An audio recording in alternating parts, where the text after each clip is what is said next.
local people, local news and events,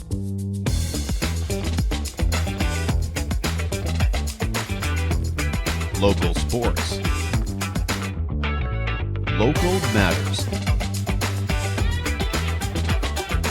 For all things Lloydminster and area, this is Live with Kurt Price.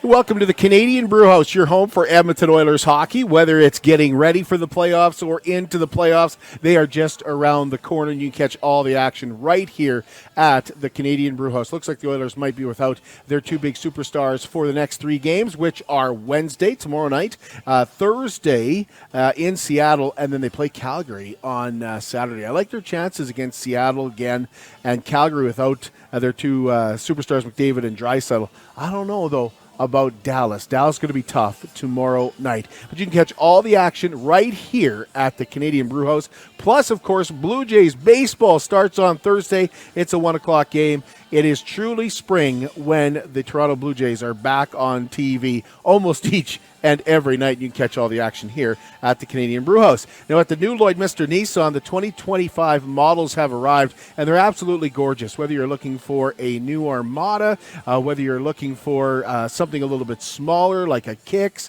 or maybe the Murano. Now, the 2025 Muranos are absolutely sensational. They're beautiful vehicles on the inside and the exterior as well. And did I mention beautiful? Well, you can't talk about beautiful without talking about those 2025 Armadas. Just absolutely gorgeous. The Pro 4X is for off-road, and they look sensational. We have a beautiful blue one right in the showroom. Stop in and see us at the new Lloydminster Nissan, and we've got fresh trades coming all the time. Plus, Saskatchewan and Alberta safeties right now are just $79.99. Pleased to be here tonight for the Tuesday night sports show.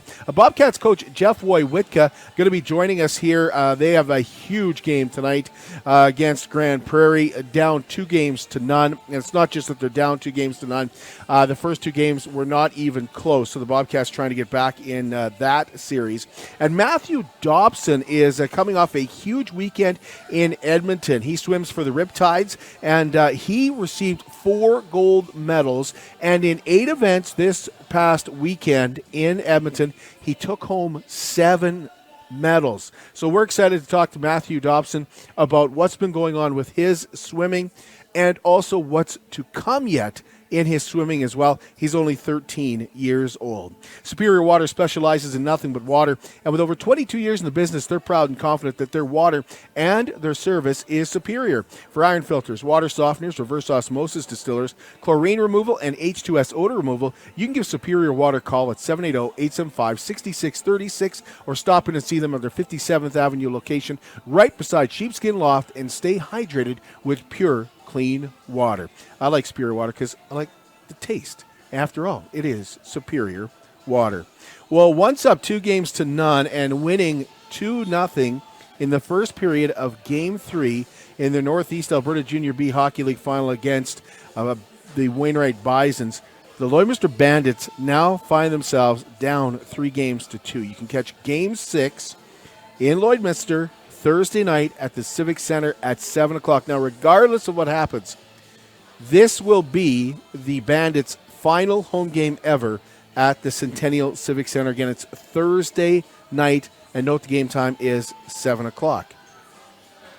The future of women's hockey is coming to Lloydminster. The 2025 SO Cup will be here from April 20th to 26th. Watch host the Lloydminster Steelers face off against 5 regional champions from across Canada at the Centennial Civic Center. Full event ticket packages are on sale now, starting at $90. Visit hockeycanada.ca/SO Cup to get your tickets and be there when Canada's women's under-18 club champions are crowned. One not-so-sports note, but a note regardless. Congratulations to our latest Cupcakes for Caregivers recipient, Jennifer Hallberg, with Victim Services here in Lloydminster. Jennifer has been with Victim Services now for 16 years. You can only imagine how many people she has helped in that time. And the staff told us it's not just the victims, it's helping us to help the victims. She just cares so much about these people. And so we want to say thank you to Jennifer Halberg. And we also, of course, need to recognize our sponsors. That is Sobeys, Lloydminster, and the Lloydminster and District United Way. Without them, we couldn't do this. We couldn't do it without you either, because we need your nominations. Keep those nominations coming in. Just send an email to livewithkurtprice@gmail.com and tell us about that caregiver. Tell us why they deserve some cupcakes and also some recognition for the great job that they do. Speaking of doing a great job, they're committed, certified, reliable, and will help you get your life back. Not only is BioClean Disaster Services Lloydminster's local restoration company, they're also Lloydminster's largest restoration company. And all you have to do is talk to some of their clients, some people who have needed BioClean Disaster Services, and they will tell you what really stands out about BioClean Disaster Services is the way they take care of you. Yes, they take care of your property. Yes, they take care of your belongings. But more importantly, they take care of you and your family and get you back to where you were before the disaster. The local restoration company is BioClean Disaster Services at 1-833-246-8326. We'll take a break here at the Canadian Brewhouse, and when we come back, Jeff Woywitka joins us to talk about tonight's huge hockey game, plus being nominated for Coach of the Year.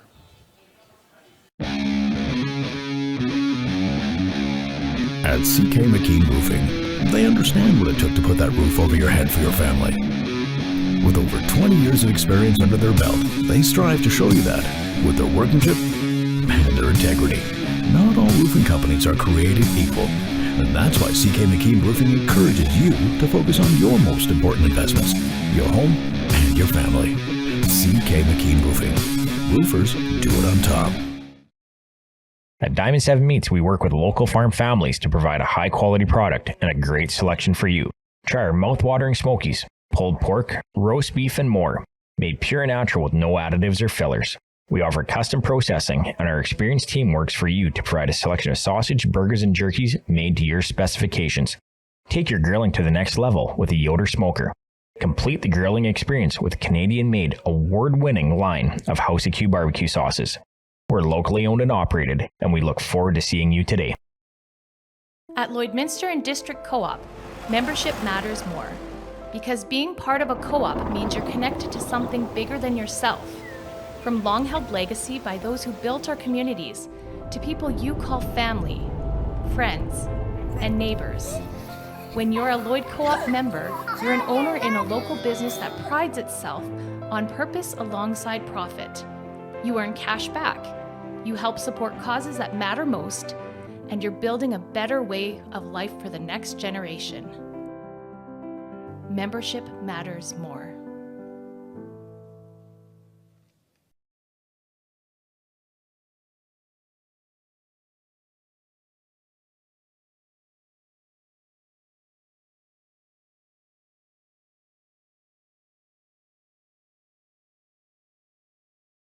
Welcome back to the Canadian Brewhouse. Our guest is Jeff Woywitka, the head coach of your Lloydminster Bobcats, who are in it tonight at the Civic Centre. They're going up against Grand Prairie, down 2-0. And game 3 tonight, 7 o'clock. Game 4 tomorrow night, 7 o'clock. And I know the Bobcats would love to see that rink packed, because you're just coming out of an arena where it's hard to play. Yeah, absolutely. We just come out of Grand Prairie, who I'm not, it's a rink that I've spent some time in throughout my coaching career. I've seen a lot. I've seen a lot of momentum swings. I've seen them play really good, really, poorly at times. Like any road barn, I guess you could say. But always a team when you go into there, you're mesmerized because of how big the rink is, the structure of it, the Jumbotron, the video replay, all that kind of stuff, the setup they have. It's a really, really great junior barn, and it's always really, really nice to get on the road and go experience that. And it's always fun playing Grand Prairie in a playoff round. Well, we'll have that next year. You betcha. Let's talk this year. I think everybody is a little shocked that maybe not that you're down 2-0, yep. And they always say you're never in trouble till you lose a game at home. Yep. But maybe the scores have yep. put everybody back a little bit. 7-3, 8-2. Yep. Well, you're winning game 3 halfway through that game. Yep. But you go up there, you kick the heck out of them in the last 2 regular season games of the year. Yep. Was like were you guys a little like everybody else? Were the Bobcats overconfident?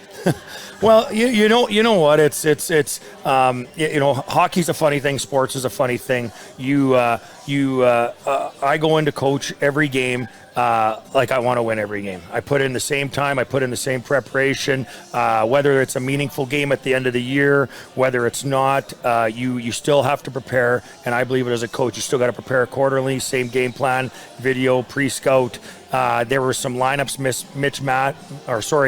they had some guys out. We had some guys out as far as resting bodies, not showing every card. I guess you could say, maybe not running a face-off play, maybe not running your power play in zone or your neutral zone forecheck or your D zone coverage, maybe mixing it up a bit. For the most part, we stayed very well, try to stay as structured as we could. In that, we came out of there feeling obviously really good, finished the year on a 9-game winning streak, which is one of the longer ones, I think. And one of our board members was telling us that one of the longer ones since, I think, 2014 or 15. So obviously feeling good. Boys played hard. All year. We've been a streaky team, and maybe we have to start the year. We get on a little bit of a, I wouldn't say a slide, but we took a way to find our groove and find a way to gather some points. Lost some tight games. Then we went on a little bit of a stretch, and then just after Christmas had a little bit of a lull. Lost a few in a row, and then it seems like when we win, we win in bunches, we win in clumps, and we've lost a couple in a row. We've learned some things, we've adjusted some things, and we're looking forward to the challenge. And as far as the coaching side and the player side, is we got to make sure we're doing our part on our side to. We're not going to flip the script as far as what we're doing in our plan, but you got to tweak a few things here and there to get yourself an advantage, to get yourself back into a game, to maybe get them on their heels or make them adjust a little bit in a sense in that way. So we're doing that. That's our plan, and we're looking forward to it. You go on a big roll, and almost at any level of hockey, you go on a big roll, you get momentum. Yeah. Momentum is a strange thing. It's once you have it, it's awesome, but it can be hard to get back. How confident are you that you can grab this momentum back? Well, I'm very confident. Obviously, we is it going to be easy? No, it's not going to be easy. I believe right now we're looking at our group as we've had stretches of good hockey, but we haven't played good hockey long enough in games in order to win a playoff game. And that's just the reality of it right now. We've had spurts, but we haven't done it, I wouldn't say long enough. I'm not saying there's not going to be no perfect game in hockey. There's nobody who plays the game perfect, but their longer stretches of good hockey have been better than ours, and that's the difference right now. Are they doing anything different than they were in the regular season? Well, they're really good for us and what we see and what we've seen. Obviously we prepare for any opponent. What we've gathered throughout the year and watching them on video against other teams is they're a really good rush team. They're good off the attack. Our rush defense has been challenged. We've worked on it. We were there. Our F3's been there. We've talked about it. We've practiced it.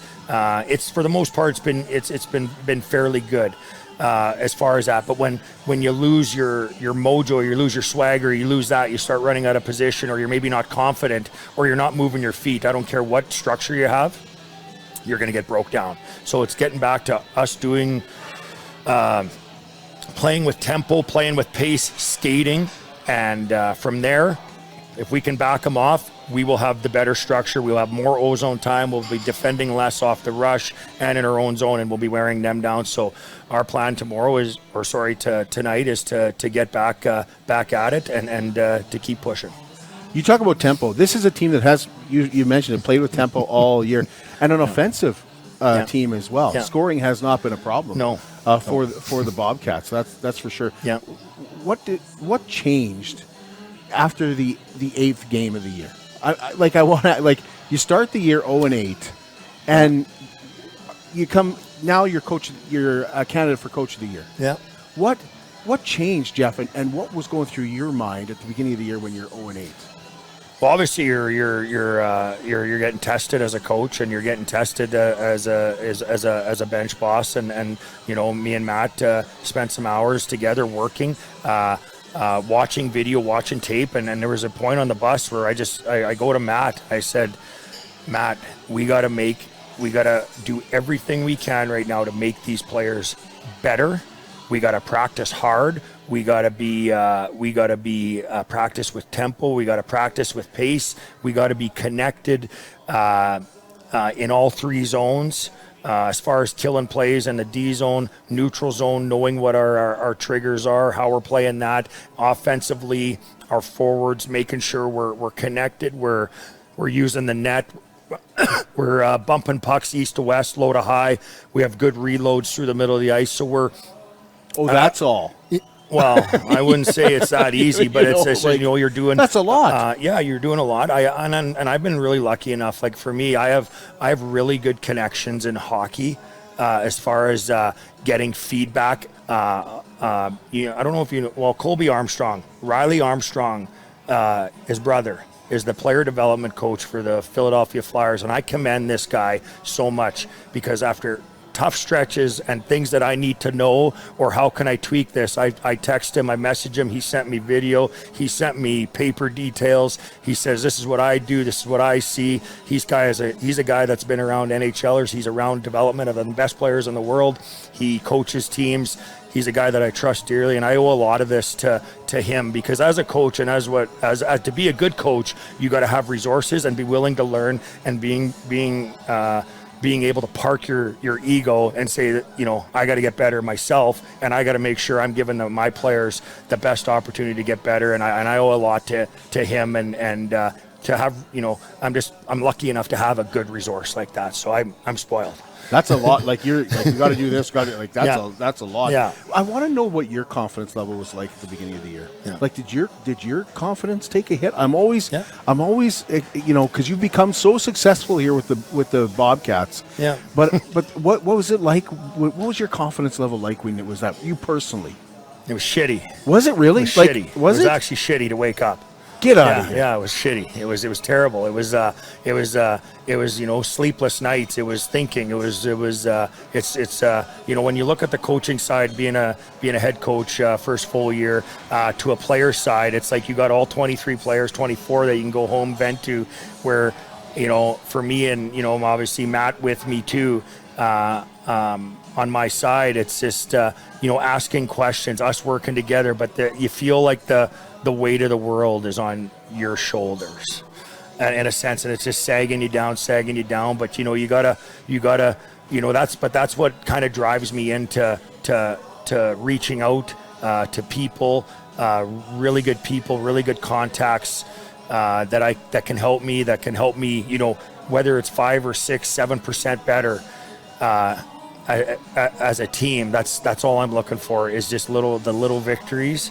And we started to get little victories. We started to get a little confidence. And I'd walk into the room, and it was almost like I felt it, that I just knew walking in the room, we were going to frickin' win this game tonight. There's just a different feel about it. There's a different feel. And you can sense it as a coach. You can sense it as you can sense your group. And when you have that, it's easy to take away. It's easy to lose, but it's also, when you're on a roll, you're on a roll. So that's kind of what I felt. So flip the script, and you get notified that you're Coach of the Year. Yeah. Who tells you? What are you thinking when that goes? Well, obviously, it's a good little thing. It's an awesome thing. It's a good little feather in your cap, and to be recognized, and to obviously I. To have Matt there with me, and Matt's been a really good supporting cast for me. He's learned a lot. This is his first year as a coach, running the defense, and he's been really helpful. He's a great kid, got a bright future. Have a ton of time for him. He was a good, he probably left playing hockey a little sooner than, maybe he'd liked as far as, but he's a young kid, driven, can demo a lot of stuff, has a good relationship with the fellas. So having him with me, and then just us working together, and then the contacts, I'm very humbled to have that, but it's obviously I owe that, obviously a lot to the players and the people around me. And then obviously even Nigel for bringing me on and giving me the opportunity. I owe that to him too. 7 o'clock tonight. Bobcats are back at it. Wait, when do you find out about Coach of the Year? I don't even know. I actually, you know what? It might have been even announced. I don't know either. I don't know. I think they do a process throughout the year. But you know what? A lot of good coaches, and to even be recognized is great. Any of the coaches, there's 12 really good coaches in this league. And every game you got to be ready to play and go, or else you'll get beat. Starting to hit you guys a little bit about the Civic Center? Because I talked to the girls from the SO Cup, and they're like, it's a lot of pressure on us. We got to put on a good show for the Centennial Civic Center. It's the last hurrah. Yeah. You guys feel a little bit of pressure too? Oh, yeah. You know what? You want to make it good. I don't want to go out there, though, and you know what? You got to enjoy the pressure. You got to enjoy the moment. The crowds are going to be great. It's going to be packed tonight. It's going to be a great setting. But I don't think you want to put any extra added pressure on your group and on an individual. You just got to go play the game, play at the hardest level, play it at the highest level with as much as fun as you can. Because if you don't, you're usually standing still, you're gripping the stick, and then your brain's not working. So the less you can think about it. The Civic Center's been a great building and a great community event holder for the city of Lloydminster for a lot of years, and the crowds that we get and the people that filter into that building is second to none, and we're excited to see what that looks like tonight, but have a lot of time for the people around the community here and the people that support us. It goes a long way, and it's good. It'll be good to see them though in a new rink come next year. It needs to be. You guys need the rink filled though tonight. Yeah. You need people there. You gotta have people there. You got to have something behind you, right? Yeah, absolutely. And we know that. We know the community's behind us, the support. We've played hard for them all year. Like, you know what? It's anything you read or that. It's how hard we play and what we do. We've got away from it from the last couple games, but as a hockey team and as a learning and as an athlete and as an individual, not every game's drawn up the way you want it to be, but our group will be ready to go.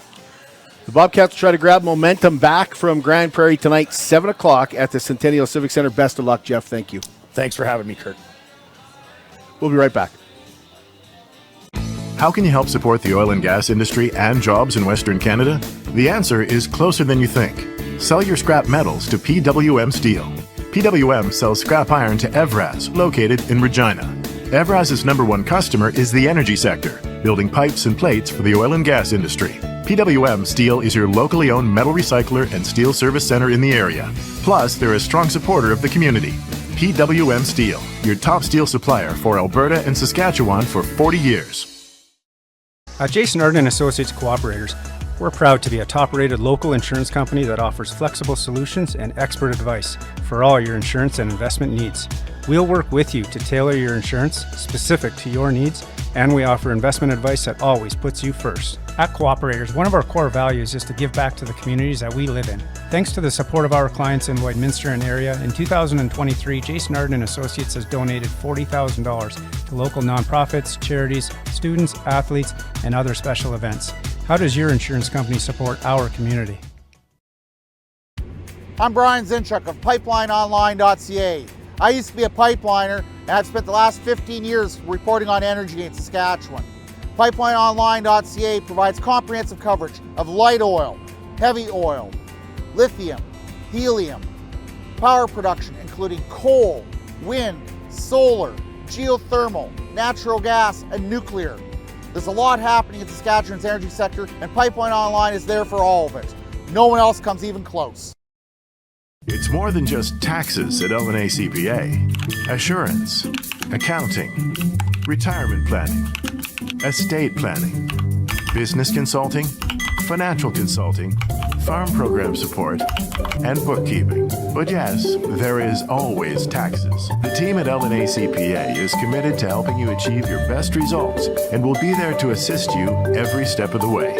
LNA CPA, with offices in Provost, Vermilion, and Lloydminster.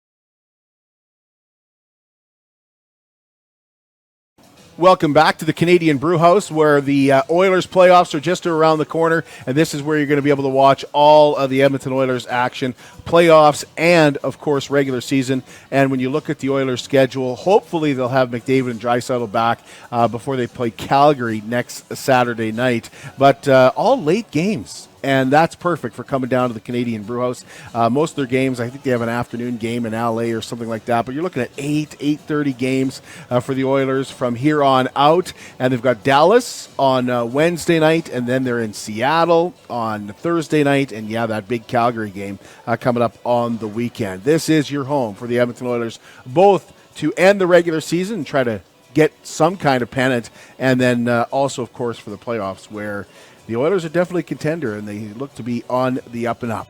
The brand new community of Wellings of Lloydminster lives life to the fullest. At Wellings, their mission is to enable connection, build community, and enrich the lives of their 55-plus members. Discover a new way of living and a retirement, and experience more freedom with every choice you make.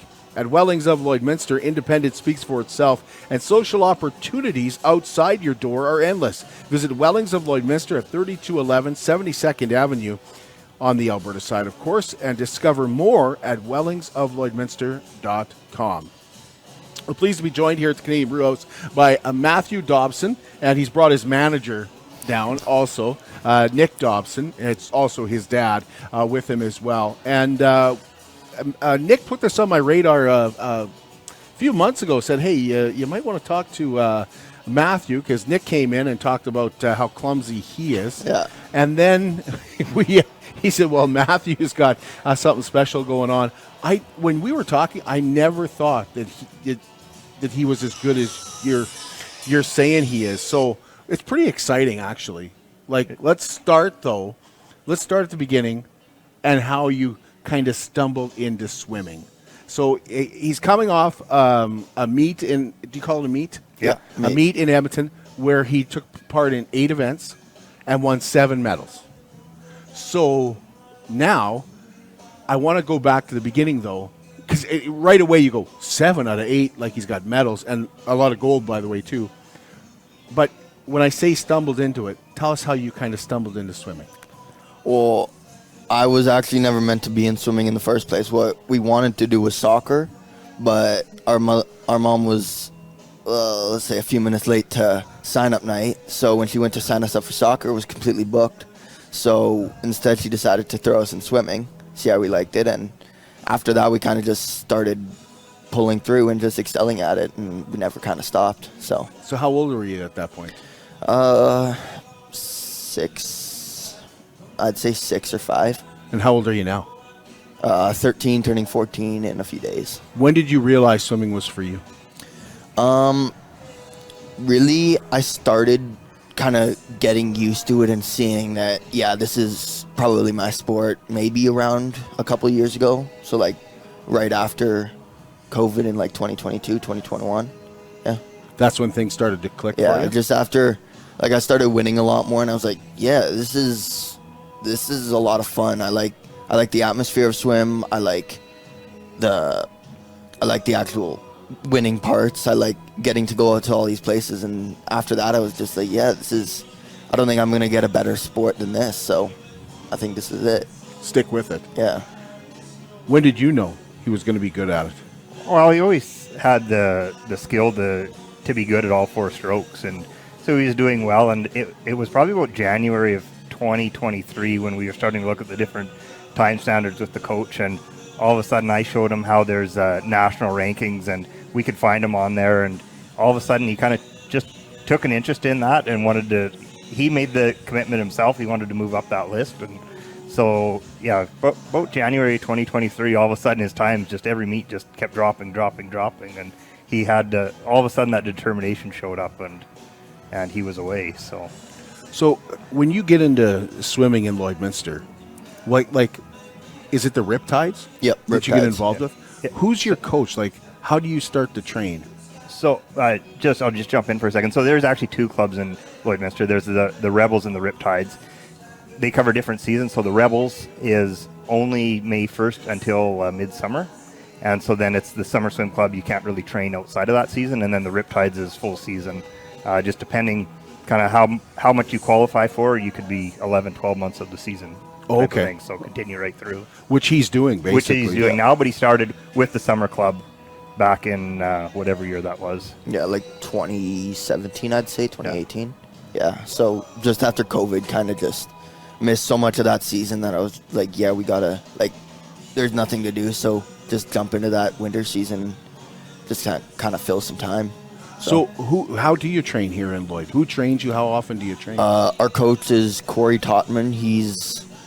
He was a, I think, national class swimmer. Yeah, he swam in college. Yeah, and we practice, Mondays, Wednesdays, Thursday mornings, Friday mornings, and evenings. So that's 5, and then occasionally Saturdays. So probably like 9 hours a week. So when your dad shows you that list and the national rankings, what happened to you when you saw that? Like, you just have a competitive spirit, or what? Yeah, I've always been competitive, and I'm just like, every time I see somebody beating me, I'm just like, I don't want to lose to that guy. So every time I see that, I'm just moving up more and more, just wanting to be the best. And once I first saw that list, I was just like, oh, I don't like my position right now. I'm gonna bump it up. So bumped that up, got to 150th, and top 100, then top 50, top 20, top 5. Now I'm number 1 in a few things, number 2. Yeah. So take us through the 4 swims that you do, like the 4 styles that you do, and give us a ranking on how you like them the best and what you're the best at. Okay, so it was different from now. When I was little, top was breaststroke. I was good at it. I was flexible. It was right stroke for me. I had freestyle at second. It was easy. It was quick. It was fun. Backstroke at third, because there's really nothing. You can't really go wrong with backstroke. It's just literally freestyle on your back. Okay, and then sure. Butterfly last, because it's butterfly. It's a lot more work than the other strokes. But now I'd say backstroke at first, freestyle is still at second, butterfly at third, and breaststroke last, because after, like, as I started growing up and I started to get bigger, I just kind of grew out of that breaststroke body, because usually breaststrokers are a lot shorter, a lot, like, wider chested. I'm a lot slimmer, so I don't have that kind of reach that I need for breaststroke. So I've kind of given up on that, just kind of stick to what I'm good at. And yeah, so backstroke is easily number 1, because, I'm tall, slim, good power, good reach, flexible. So yeah. So take us through, like, you guys have traveled all over the place. Yeah. You traveled down to California. You traveled out to British Columbia. Like, take us through what is the swimming circuit like? Like, how do you move up those rankings? And is it national or Western? Yeah, so there's like at the club level, there's smaller meets you'll go to as a beginning swimmer, and 12 and under meets, and just kind of casual meets you go to. The club was in Cold Lake last weekend, 2 weekends ago, Meadow Lake this coming weekend, and they're just fun meets to get the kids out, get them used to diving in the water, 25-meter races just down to the end of the pool and back, and so it that's kind of just where you get started, and that's where the summer club really excels in Lloyd. For the kids that want to get started, that's a great place to start, because it's not a big commitment through the whole season, which maybe you just want to try it out, see how you feel, and then maybe you transition over, maybe you stay there. But then as you get older, it's all based off a time standard. So it's once you get looking at it, and to qualify for certain meets, you need certain times, and that's kind of where you go from there. So I'm not sure how many members in the club, but there's a provincial series that's a fairly high time standard, and then twice a year they have provincial trials, which is open for just Alberta kids that have achieved a particular time standard, and then the next level up from that is the Alberta Championships. So that's what just happened now, was the Winter Championships just finished this weekend, and trials was a couple weeks ago. And actually that when that was on, Matthew and Brody were in Victoria for the British Columbia Championships. Brody's his brother. Brody's his brother, yeah. So those championships, provincial championships, are open to really any swimmers in the world that would want to go, as long as you've met the qualifications. So do you guys go alone? Like, do you travel as a club? So the club will go, British Columbia, it was just in Victoria, was just Matthew and Brody went. So we were actually fortunate to work with another team that the coach picked them up because they needed to have a coach represent them there. To have Corey travel to those places just is a large expense on top of everything else, right? So this weekend it was Matthew and Brody. Unfortunately, one of the other swimmers got injured just prior to coming. So it was just the two of them there this weekend with their coach from here. So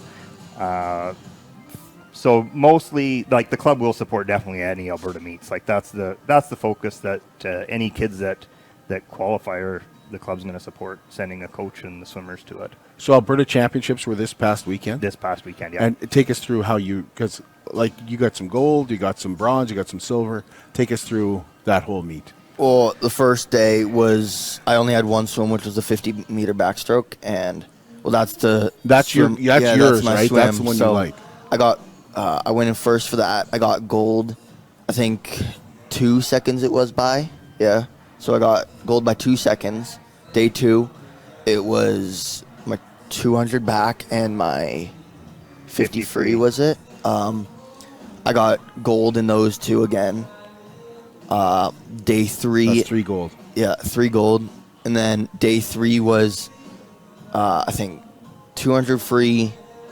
What was it? 200 free, 100 back, and 50 breast. 50 breast, yes. So I got gold in 100 back, silver in, what was it?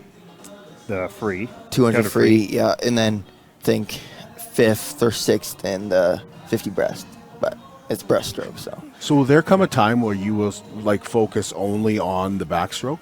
Like, well, my coach has talked to me. I talked to him this weekend, and like, I've been saying, oh yeah, I want to improve my butterfly, kind of get a third stroke going. But he said Canada's never won a gold at the Olympics, and with how good you're doing at your age, you are on track to go to the Olympics for backstroke, which he says if I manage to do that, then getting a medal, or like any medal really, is a big jump for Canada. So he said, you can, all you want, work on that butterfly, work on all your strokes, but specialize in that backstroke, because that's what's going to bring you far in the world. Are you spending more and more time in the pool? Yeah. I've started, just these past few months, I've started going on my off days, on Tuesdays and Thursdays. I just go weight room or go to the pool for a few hours and just kind of get that extra practice in that I wouldn't have otherwise. So it's kind of, I do a lot more kind of distance work than technique when I'm alone, but that's what the swim practices are for with the club, is for that technique. So how important is, like, weightlifting, that kind of stuff for swimmers? I'd say weightlifting, it isn't as important as other strokes, like, or as other sports. Like hockey, obviously you'd want to be big and strong, but swimming, you really want that slim, kind of fit, not super muscular build, because if you look at any swimmers that are really good, you'd see they don't have huge muscles like bodybuilders or hockey players. They're really slim, got really long, slim arms, slim legs, everything. So you'd really want to be that, because the more you build muscle, the less flexible you get, and less flexible you are, the harder it is to kind of move fast, which that's the opposite of what you want for swim. You want to move fast. So weight room is definitely important. Obviously, probably not lifting weights and stuff, like, bench press I'd say is good for your shoulders and stuff, but deadlifts and stuff just to kind of bring those legs up. But you don't want to overdo it. You don't want to get too big, otherwise you lose that mobility you need. So when your coach brings up Olympics, like, that's a pretty big statement. Yeah. Like, you're on track for the Olympics right now. Like, what's the next step for Matthew Dobson? Well, so far we're looking at college, which, if everything goes well, I'll be at the Olympics before college even starts, because there's these things called on-track times, which are a set number of times that you can get starting at 15, I think it is, 15 or 14. And once you get those times, it shows that if you continue to drop time like that, you are going to be at Olympic trials possibly winning. So I haven't gotten those times yet, but I'm within seconds of every single one of them, which for a 13-year-old competing for 15-year-old times is impressive on its own. So So you're 13. You're in what, grade 7? Grade 8. Grade 8. Okay. So you're going to go down to California. You're going to train in California. Yeah. Why go down to California? What does it offer? The fact is that California, Southern California especially, it's more. They really focus more on technique and getting those strokes down. Really, they want to break me down to the most basic I can get and then build me back up even better, because the training here isn't comparable to the training in the States. Because you can have, if you look at Summer McIntosh versus somebody like Katie Ledecky, who's from the States, the difference is impeccable because it's not their skill, it's the fact that they have different training. So it all really comes down to the training, right? You can have the best swimmer come from Canada and the best swimmer from the States. If you put them in the same place, you're going to see the same outcome. But if you put them in different places, like Canada and States, it's a completely different outcome just because of that training. So the next step is obviously going to the States and getting that extra level of training that I wouldn't get here. Do you already have a college picked out? Like, do you already know this is the college that's the best for swimming? So well, this is where... The best, I think, would be Stanford, which is right in that LA area, so it would be great. But obviously Texas would be a next good offer. Florida State, too. That would be nice. Really, it's just those 3 big colleges that I'm looking for. Stanford, probably number 1, though. Did you see this coming? No, I didn't really. Like when they mention Olympics, what are you thinking? No, I know that. Well, if that's where he wants to go, like that's definitely going to be on his shoulders to carry it. We'll support all the way through, but there's the determination where it's on him. Like you're not. I can't get him there or anything like that. It's going to be him doing that, and he's showing the commitment now where. He goes before practice and he spends about 45 minutes stretching out. Like that's huge for swimmers, is your flexibility. It's incredible what they need to be able to do. So, he's committing to that. The dry land training that he's working with a personal trainer on, if he wants to do it, that's great. We'll support it, but he's actually got to do it, right? And then yoga classes they've started as well. So, it's all the determination. And this weekend, the one coach I spoke with, he said, if you're not sleeping between sessions on a swim day, you're not trying. So, Matthew knows now. As soon as his last swim is done, he's straight to the hotel room, bit of lunch, and he sleeps right up till the next race kind of thing, because you're putting it all out there. Yeah. Right. So you win the Alberta Championships in gold and four golds. Yep. Right. What's the next step? Like, is there a nationals from there? What do you do? Really, there's not much of a, you can't go from Alberta Summer Championship, or I guess Winter Championships, you can't go to nationals from that. The times are really what matters. It's not the placing. So yeah, there's a few, like the Canadian Open is in April here in a couple weeks. And so it's a time standard to get in there. There National Short Course Championships that are in August. National trials or Olympic trials in an Olympic year, they're usually May, June. So all of them have a specific time base that you have to get a qualifying time for each event, and then you can swim that event at those races, meets. But he does have in May, he's qualified for an international meet in Vancouver at UBC, so he'll be going there. I'm not sure. Like last year being an Olympic year, an incredible amount of Olympic teams, national teams, all were there at the meet. You look at the record holders, and they're all Olympic championship, world champions holding those records. So it's a huge meet to get the opportunity to go to. So, and you'll be there just to like will you do the same thing? You go to the hotel and sleep, or is it like an opportunity to see these people too? I think it's more of an experience base, because I think it's a big open age group, so it's not 13, 14, 15 and up or whatever. It's everybody competes against everyone, so chances are I'm not going to be making too many finals. But yeah, if I do, then probably lunch and then sleep right after. But am I forgetting anything? No, I don't know. I don't think so. Like it's an incredible sport, and it's very fortunate. I know Corey's his coach. Denise Topman is who Matthew's first coach is, and she's the head coach of the Rebels. They've done an incredible job with swimming in Lloyd. And how big are those clubs? I would say the Riptides is around 50, and the Rebels probably something similar to that. It's unfortunate. Our pool capacity definitely is a holdback in Lloyd. I think there could be more members, and like the Riptides, a lot of the kids are done at the end of April here because there's just not the capacity to run both clubs at the same time. Right. Well, thank you both. Appreciate your time. Yeah, thank you. And we remind you here at the Canadian Brewhouse, you can not only catch the Oilers in the regular season, but also in the playoffs. And the Blue Jays kick off their regular season on Thursday. It's a 1 o'clock game. That's against Baltimore, and they got a 4-game series coming up against Baltimore. I guess we'll find out if the Blue Jays preseason, which was fantastic, is going to translate into good in the regular season. A lot of people have their doubts, like me, but we will see. Blue Jays, of course, here, and all the NHL action, but specifically your Edmonton Oilers are right here at the Canadian Brewhouse with a big game tomorrow night against Dallas. Thanks for joining us. We'll talk to you again tomorrow morning.